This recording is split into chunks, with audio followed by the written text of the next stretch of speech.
Bonjour à tous et bienvenue sur boursicoté.com pour ce nouveau point CAC 40 en clôture avec une séance qui nous donne un signal assez particulier puisque l'on a ouvert ici sur un gros gap haussier au-delà de la zone des 8215 points. On a inscrit un nouveau plus haut significatif, un record donc se situe à 8229,25 avant de redescendre, donc de repasser sous la zone des 8215 points pour même revenir tester ici cette zone des 8155 points. On se positionne donc dans l'ancien range, donc c'est une cassure avortée, avec en clôture donc 8179,72, le CAC 40 gagne tout de même 0,22% par rapport à la clôture de la séance précédente. Donc nous sommes dans une configuration de continuité avec des cours qui continuent ici à évoluer dans une zone totalement neutralisée.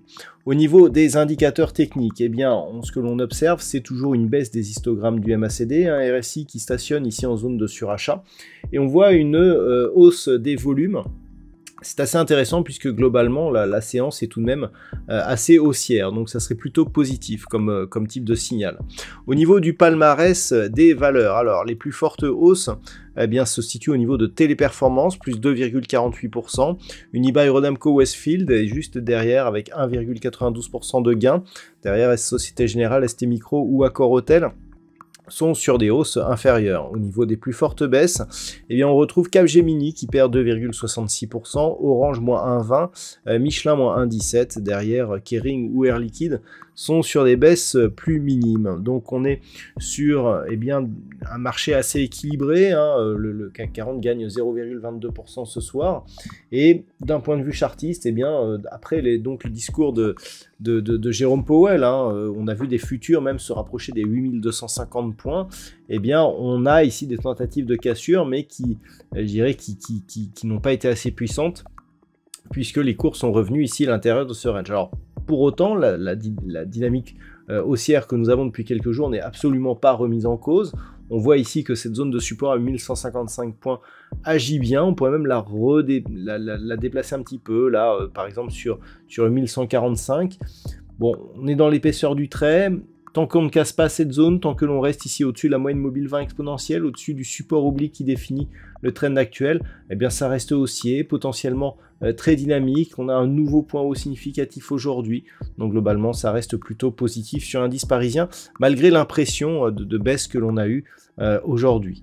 Voilà donc ce que l'on peut dire sur cette analyse technique, sachant que le prochain test ici de la zone des 8215 points nous donnera peut-être une phase de sortie plus puissante.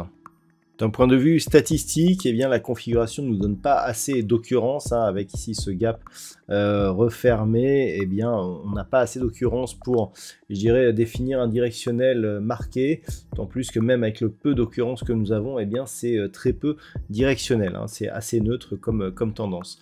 Voilà donc ce que l'on peut dire pour aujourd'hui. Je vous rappelle que demain, je serai au salon de l'analyse technique, au stand JDH Édition. Je proposerai une dédicace de mon dernier livre Maîtriser la bourse à partir de 14h15.